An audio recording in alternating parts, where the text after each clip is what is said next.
Tim, let's move on to another category which kind of follows on in a way from the field of production category, which is synthetic poppers, which is not a designer drug for people into sadomasochism, but it is the name of a group of albums that are, I suppose, more about the technology we were talking about earlier, but more about synthesizers rather than samplers. So in this category, we have a whole generation of chart-beating acts. Chart-beating acts. Some very big hitters in this category. Duran Duran's Rio. Now, we talked about Roxy and how their obsession with glamour, sophistication, decadence, and, of course, the new romantic movement. Yeah. A kind of movement that bands like Duran Duran and Spandau Ballet were sort of lumped in with, is kind of reaching a peak. And maybe this is the lightning rod. This album is the lightning rod around which the whole scene kind of coalesces. Rio, I just remember those fantastically decadent videos. Yeah. Of them sort of lounging on yachts in the Bahamas with scantily clad supermodels around them. And the sound, I mean, I listened to the album again. The sound, I mean, it hasn't dated as well as something like The Dreaming. Obviously, The Dreaming sounds completely out of time. This is an album which very much is a part of the zeitgeist, isn't it? To me, when I listen to Duran Duran, I hear a guitar player that wants to be in a heavy metal band, a rhythm section that want to be in chic, and a sort of nerd that's obsessed with synthesizers. And they kind of create this pop behemoth which goes on to completely conquer the charts, don't they, with Rio? I mean, there was about 3 massive hit singles off this record, wasn't there? How does the record stand up in 2024? I think you're right. I think they come from quite raw, ragged, disparate influences, but they had this huge success. And what's interesting once more is that it's so far beyond punk. It's actually beyond anything that was before it, in terms of its aspiration. That this is the bizarre thing, that people turn their backs on that grubby performance in The Hope and Anchor. And they want the stadium. They want the yacht. It's Thatcherism again, isn't it? It is to an extent, but it's beyond what punk had replaced. It's almost like this is turbocharged version of the aspiration that existed before punk. But I like them. I think, again, like Adam and the Ants, they're one of those creative pop bands who managed to write great hit singles, have character. They had their cake and they ate it. I love to Save a Prayer as well. Save a Prayer is beautiful. There's something also quite naive about them. And I mean that in a very good way. In the way that there was with Adam and the Ants as well, which is, I agree, it's the positive. Like, you don't hear that naivety in Avalon. That's assured. No. That's like, we've arrived. We know exactly what we're doing. We've got the confidence and the assuredness to pull this off. With Rio, it still feels there's a sort of naive charm to it. I mean, he's not the greatest singer, is it? I mean, I really like his vocals and his pop sensibility. His pop melodies and his pop sensibility is great. He's definitely got those instincts for a great pop melody.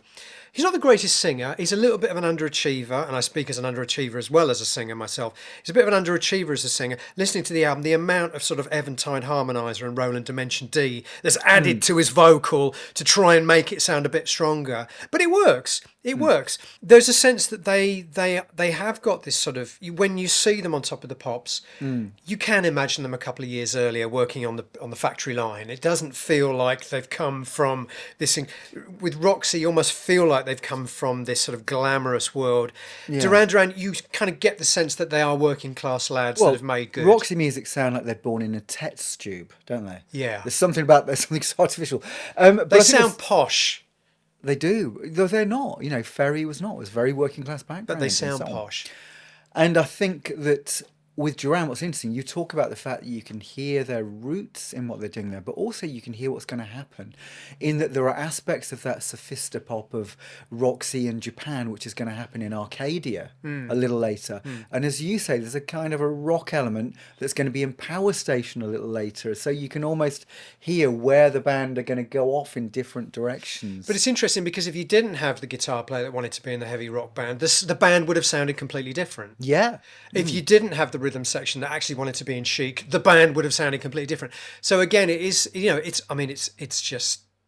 all luck, isn't it? When things just like gel sometimes. And timing, of course, is very important at this point. People just felt like they were ready for something. They were ready for a band that would be pin-ups again. Well, here's another thing, linking it to 72, because we said this kind of 10-year, this coming around cycle. The one thing that comes back with a vengeance in 82 is, as we said at the beginning, the first episode, glamour, fashion, style, in the way that glam pop, we were talking about, and glam rock in 72, completely went against the kind of ramshackle hippie imagery. You could argue that, the whole Blitz Club imagery of the early 80s completely goes against the punk style ragged imagery. And Duran Duran didn't look like bricklayers made up. They look the part. That's true. That's true. Yeah. Here's an interesting analogy for you too. I'm going to draw you an analogy here. Coldplay to Radiohead. Duran Duran to Japan. Yeah, I can see that. In the sense that, in a way, just like Coldplay kind of took the Radiohead blueprint, but removed a lot of the sort of angles, experimentation. And I'm not saying this in a negative way at all. I think what Coldplay You did hate them. is brilliant. No, I love them. I love Coldplay. But do you know what I'm talking about? Yeah. That in a sense, I've seen it written. I've What? seen you lift something up saying, I hate Coldplay. I did. Don't listen to him, folks. Go and read the Instagram post to get the true story there.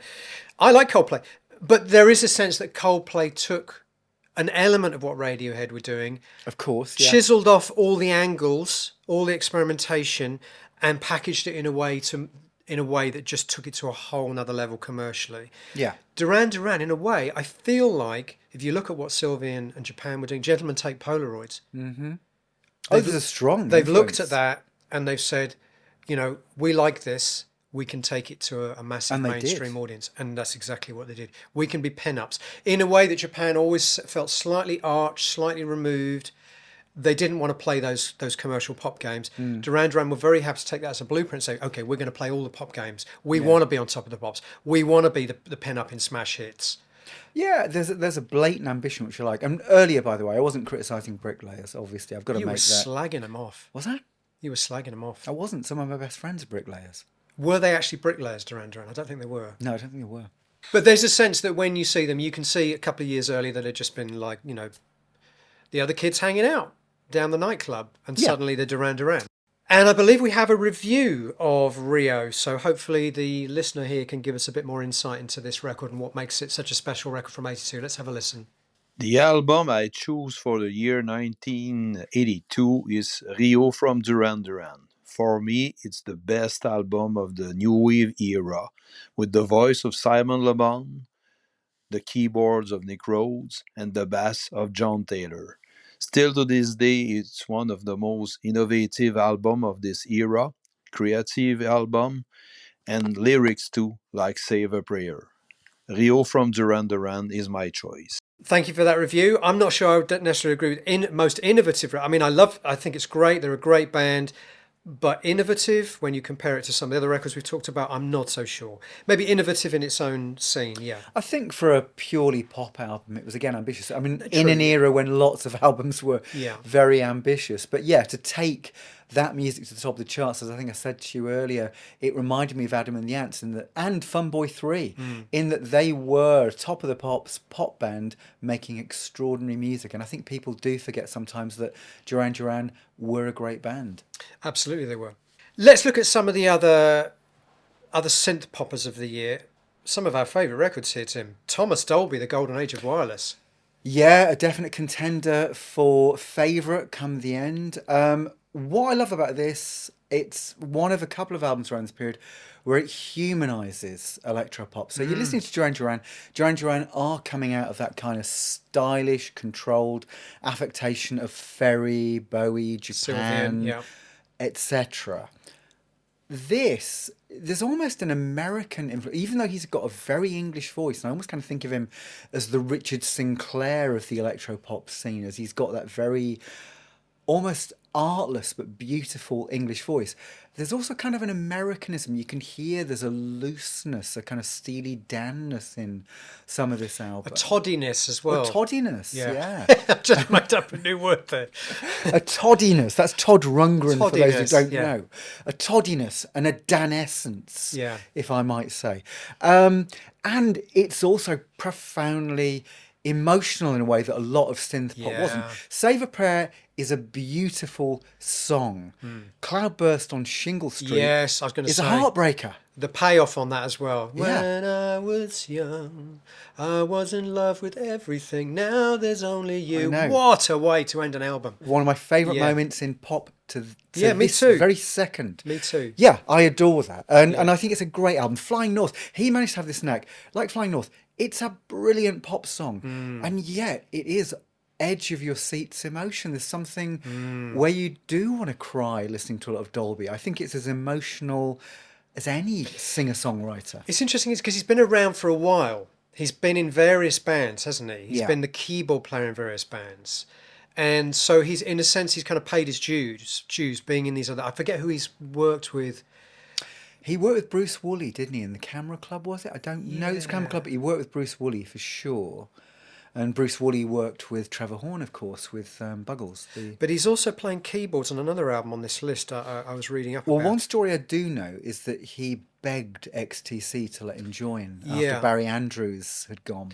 Well, Andy Partridge is on this album, isn't he? He's on Europa and the Pirate Twins, Okay. if I remember right. Playing harmonica, I think, if I'm not. There's another album on the list later on that Thomas Dolby is guessing. So, in this sense, he's been around. He's kind of... He's been a session musician. He's been in bands. He's been like a, like a background in in a lot of other bands.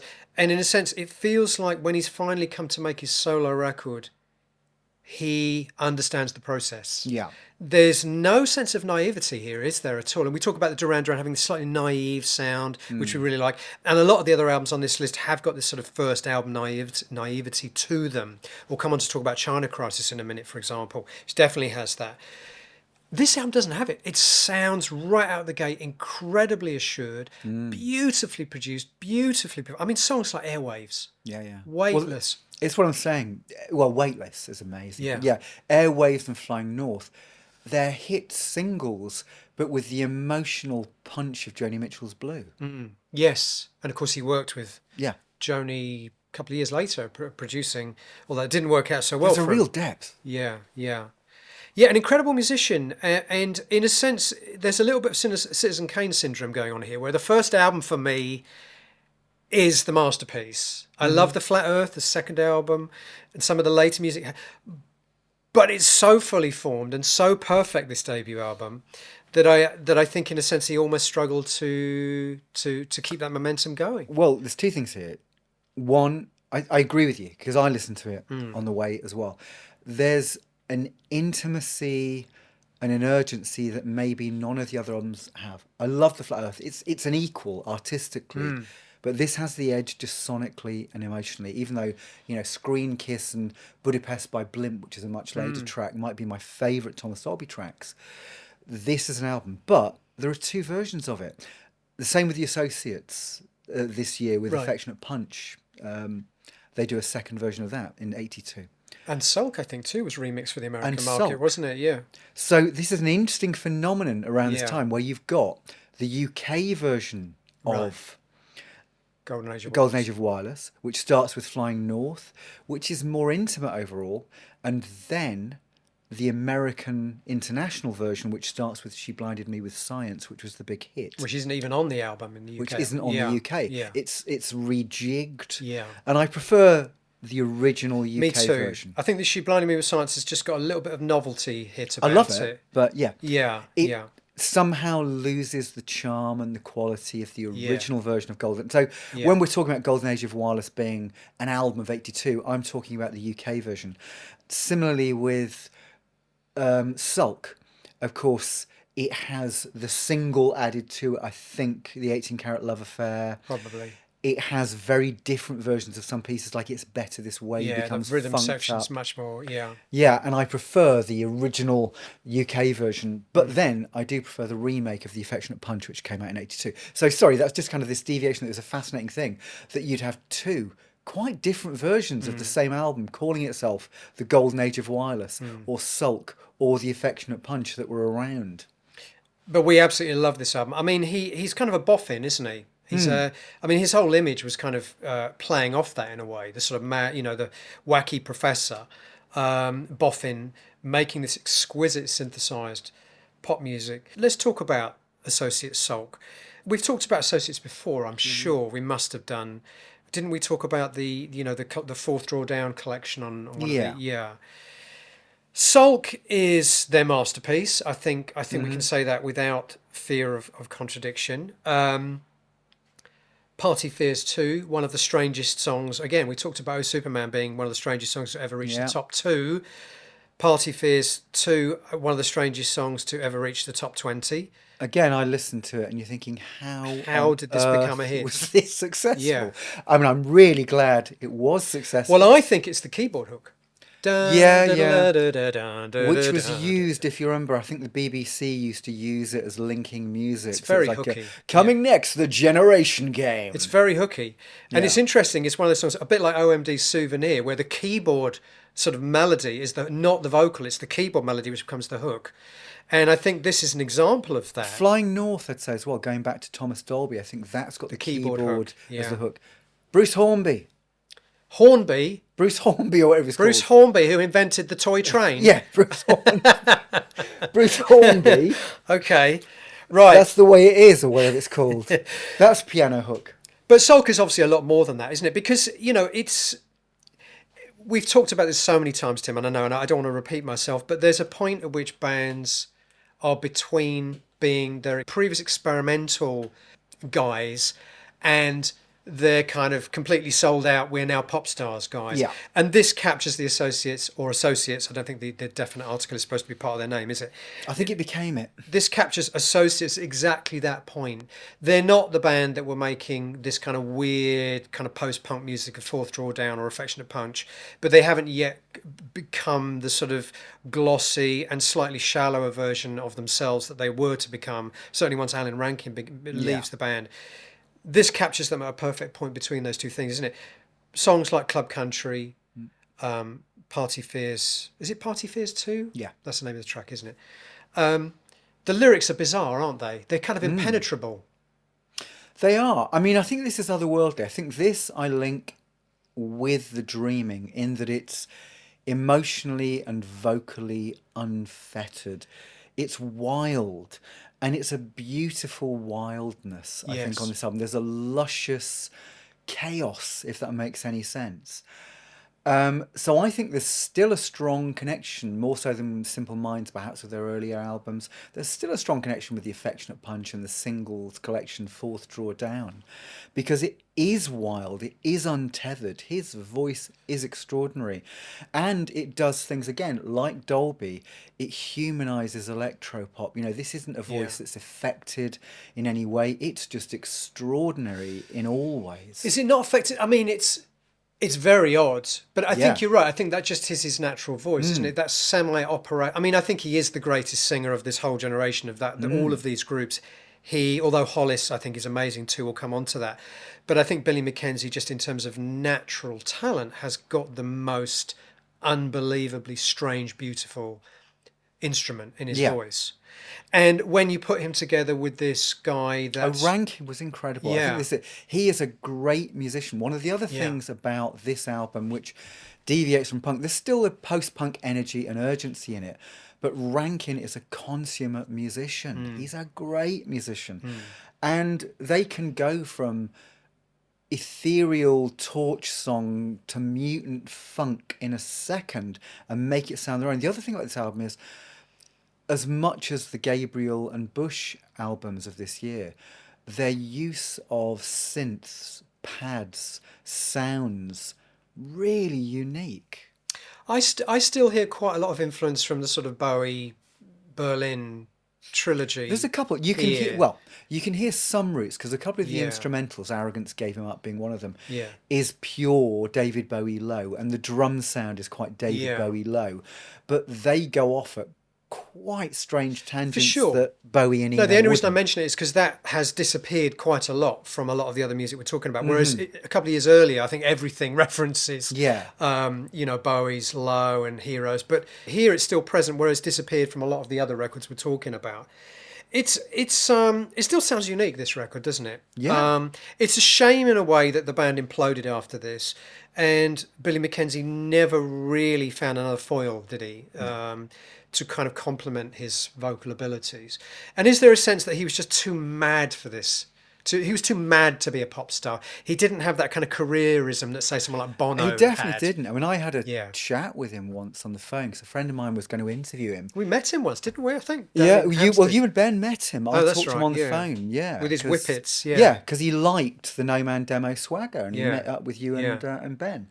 But with me, it was my friend Chris Wilde, if you remember him, was going to interview Billy for a student magazine, and I was assigned to phone him up just to make the arrangement. And so we had this utterly crazy 20-minute conversation about how he believed breakfast made a man. And we arranged to meet him, and then at the assigned time, he wasn't there. Right. But it was interesting. He was definitely a character. He was a true He was- English, sorry, he was- Scottish, a true Scottish eccentric. Schoolboy era. A true Scottish eccentric. I mean, he's barking mad. Yeah, Barking oh, mad. he was a driven eccentric. This, Yeah. and I think Rankin was such a wonderful foil for him, and they never recovered. And I say I got to give a shout out to the Affectionate Punch because I love the debut, but it was re-recorded quite a lot of it and overdubbed in 1982 in the wake of Sulk, I think. So it's almost like Sulk 2.0. Right. So I love it. This I think the band didn't like it as much. I think fans always consider the original Raw version great. But I love this version because it's all of those very odd, wonky, slightly dissonant synths, mad marimbas. They've really enriched the sound of the Affectionate Punch for the 1982 version. So when I first bought it, I got into them on Sulk, and I was blown away by Sulk, so I wanted more of the same. And the new version of the Affectionate Punch gave me more of the same. So that was always my go-to Affectionate Punch. And the irony is that years later, that was the one you couldn't find. You could only find the original. Right. So, they both went in and out of what you could find. But that's, one of my first exposures to the Associates was Sulk, the UK version, and then the re-recorded version of the Affectionate Punch. And just astonishing records, and both of them released in 1982. Yeah. Yes, I mean, amazing, just 12-month period after which they pretty much burned out.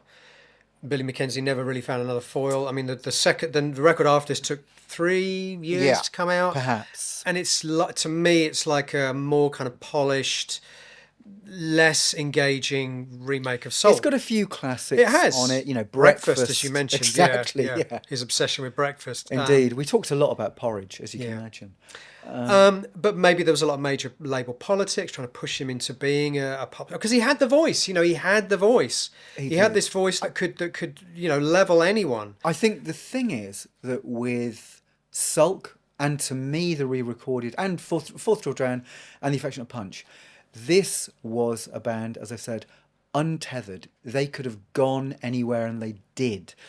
When you listen to anything that Rankin did afterwards or Mackenzie did afterwards, it sounds constrained. It's almost like they never had this freedom ever again, or they never expressed it. It's almost like they were egging each other on. Yeah. That's that. Somebody would suggest something crazy. Yeah, that's crazy. We'll Let's do do it. it. Well, do you know, Whereas remember- you would second guess yourself if you didn't have that Yes. person encouraging you. Yeah, Totally. Yeah. I think they Yeah. were a genius duo, both dead, of course, which is incredibly sad. Right. Yeah. And for me, one of the weirder comparisons is Porn Hearts. The Porn Hearts Van de Graaf. That's a band where they are everywhere all at once. And it's utterly insane at times. And I feel that sense of freedom on Sulk and on the re-recorded Affectionate Punch. So I just mentioned a few moments ago, we were talking about Billy Mackenzie having the most extraordinary voice of his generation. And I also mentioned that Mark Hollis was probably the other one I would perhaps consider to be up there with him. Except the album from this year, Talk Talk's debut album, is the opposite in a way of the Thomas Dolby syndrome. It's a very tentative first step into making music, isn't it? It's clearly not what he wanted to do. There might be an element here of careerism in the sense that this is what's going on. This is the zeitgeist. We need to make a record that fits the zeitgeist. And the party's over, the Talk Talk album, the first album, it sounds like, well, it's set, to be blunt, it sounds like a less good Duran Duran in many places. And it had a couple of big hits on it, so it did kind of achieve what it was supposed to achieve. It got them a foothold in the industry.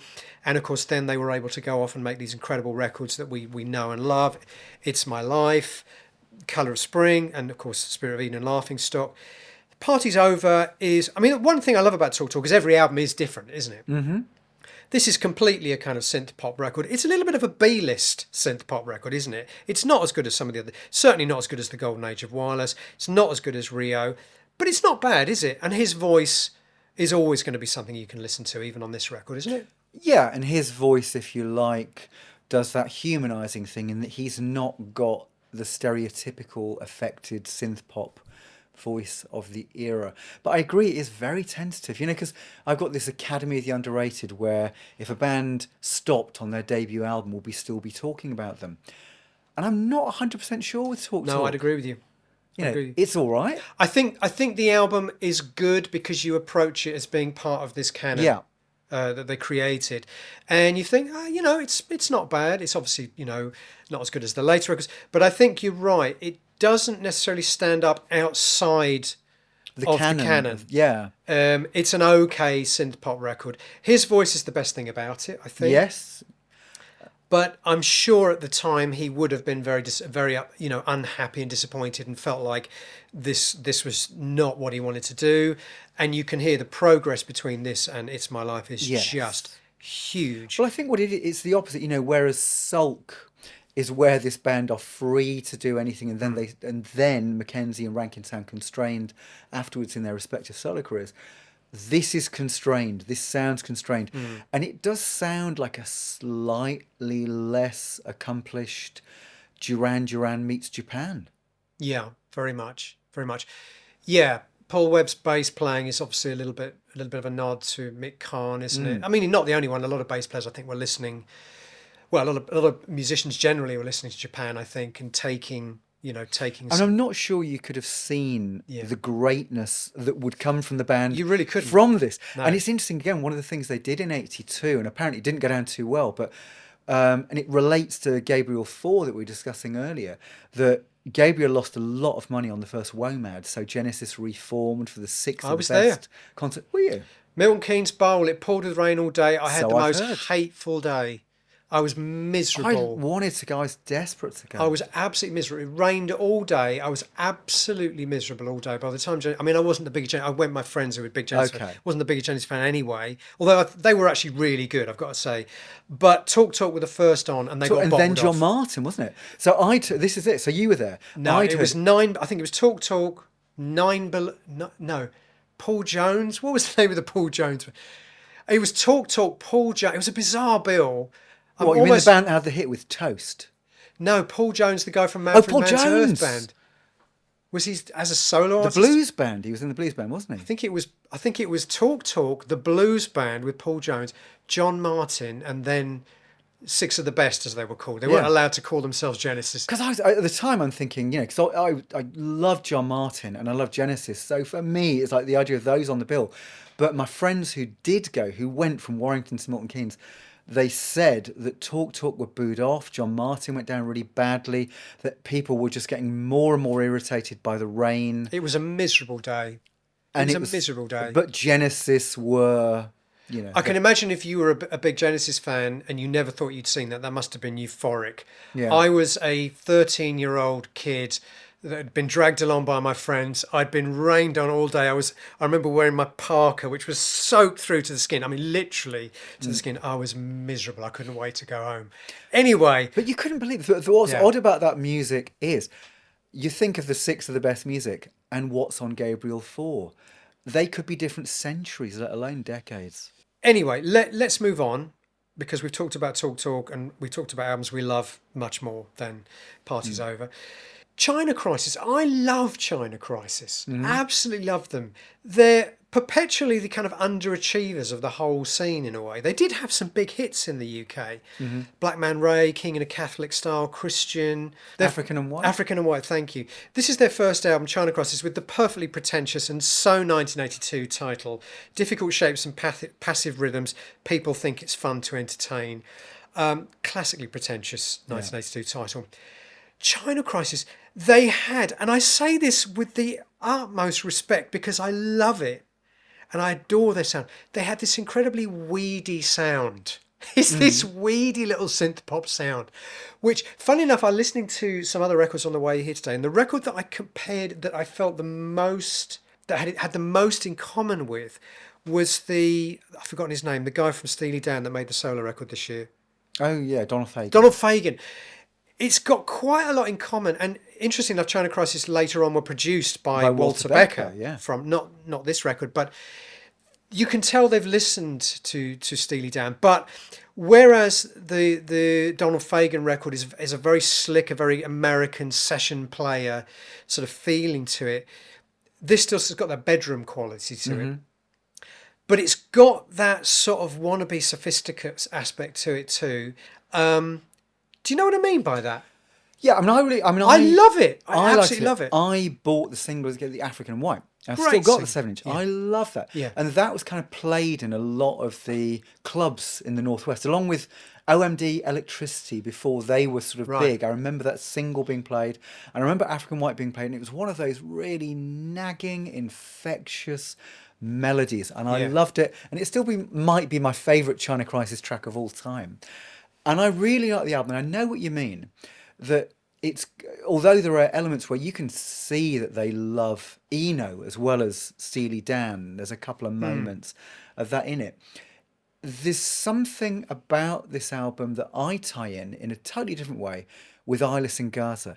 It's got that Yeah. made for your own entertainment. Bedroom. Yeah, they're big music fans and they love quite a variety. Yeah. And they've got big ideas. And lest we forget, they're really young. I think they're late teens on this. Oh, really? Well, that was. So they're younger than Kate Bush. Yeah, it's got a real bedroom sort of quality to it. Like I'm sure they must have recorded on Porter Studios. I think had just Yeah, come I onto love the that Porter market. Studio sound. I imagine they sort of started up these tracks on their Porter Studios in their bedroom, and then they got the record deal with Virgin and kind of, you know, remade some of the tracks, but it's still got that bedroom quality to it. Yeah.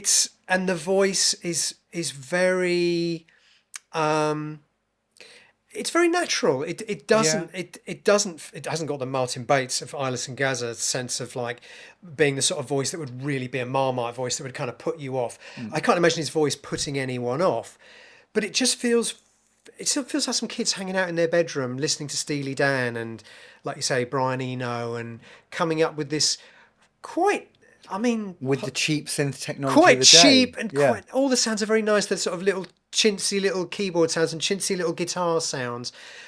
I love it though. I love all the China Crisis records. This is my favourite. And the other thing I'd say as well, I was talking about people humanising electropop. What this has got in electropop, which very little electropop has, it's quite fragile. Yes. Maybe that's what I mean by it sounds quite weak. It's not, none of the sounds are macho in any way. Even, like we were talking about Rio, I mean, the guitar is very macho in Rio, isn't it? Yeah. The rhythm section is very, you know, it's kind of a little bit in your face.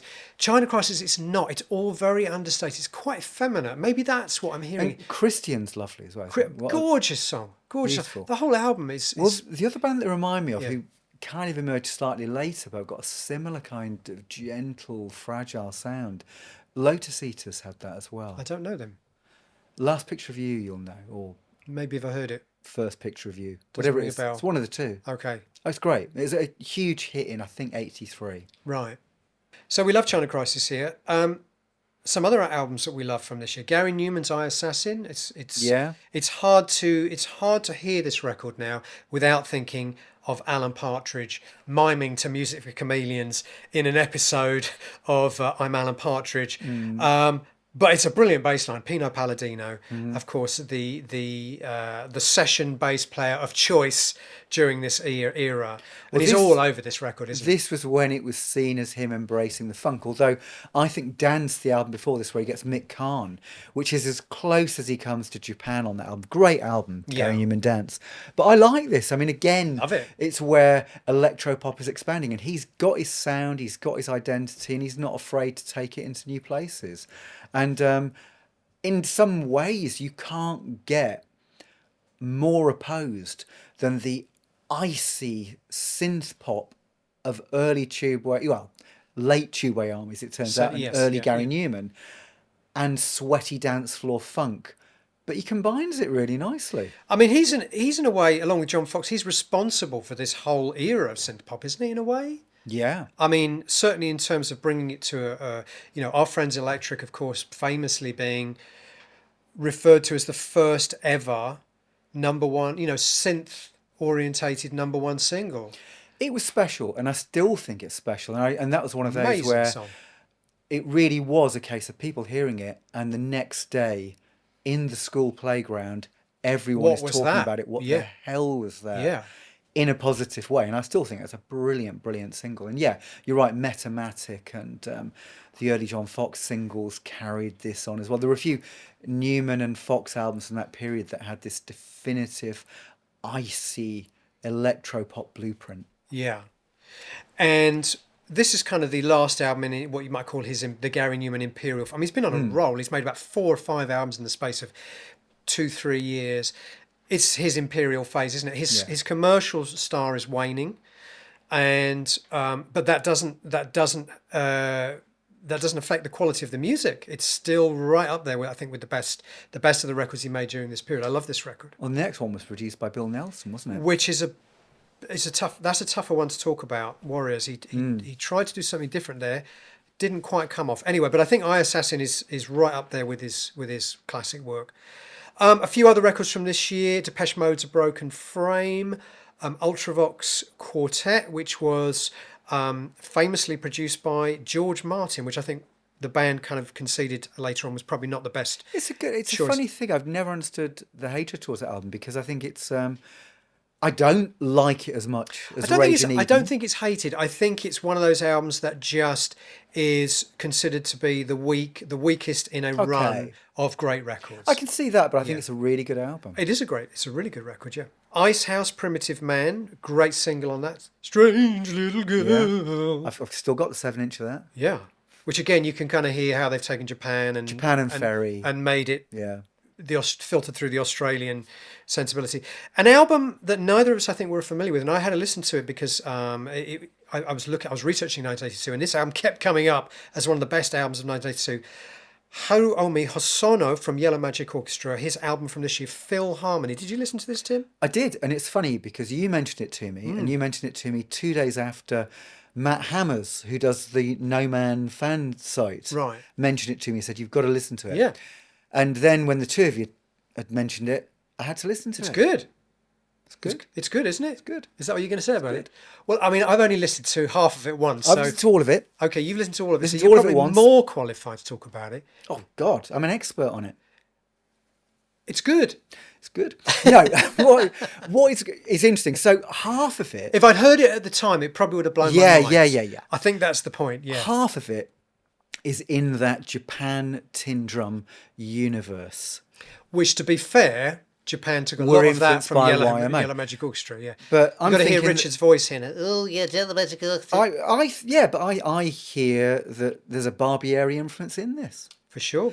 And it's great. So I love that side of it, these kind of atonal, propulsive bells and really unique synth sound. So half of it is quite serious and I really like it. Half of it is a lot more playful pop. And I'm going to make a comparison here, which you may or may not agree with. And it just suddenly came to me. So I'm hearing, okay, this is in the kind of League of Japan, the half I like. Liking this, it's great. Then the other half, he's doing some really eccentric pop songs with often stupid subject matter as well. You know, sportsmen. They Yes. might play with balls or something like that, you know. Right. And do you know, it reminded me of the sound and then his voice over it. Yeah. Mid-90s and onwards Momus. I thought, you've Yes. listened to this. Yeah. There's Momus something- definitely big influence. A Yellow Magic Orchestra. I think, Because were a there was big something part of about this it where it's got DNA, that yeah. kind of arcade game jauntiness. Yes. But surely that comes from Kraftwerk originally, doesn't it? We Are the Robots and To an extent. computer game. I play with my But I pocket can't- calculator. Yeah, but I can't It's hear... got that though, hasn't it? I can't hear Momus in Kraftwerk. I can hear Momus in this. Don't know why. or you can hear this in moments. Yeah, this in Yeah, moments. yeah. Yeah. I can't hear Kraftwerk in moments. I Right. can't hear, but I can hear this in moments. And it just suddenly clicked where I thought, you've listened, and also Holger Schukai. It reminded me of some of the stuff he was doing at the Yes. time. Yeah. Yeah.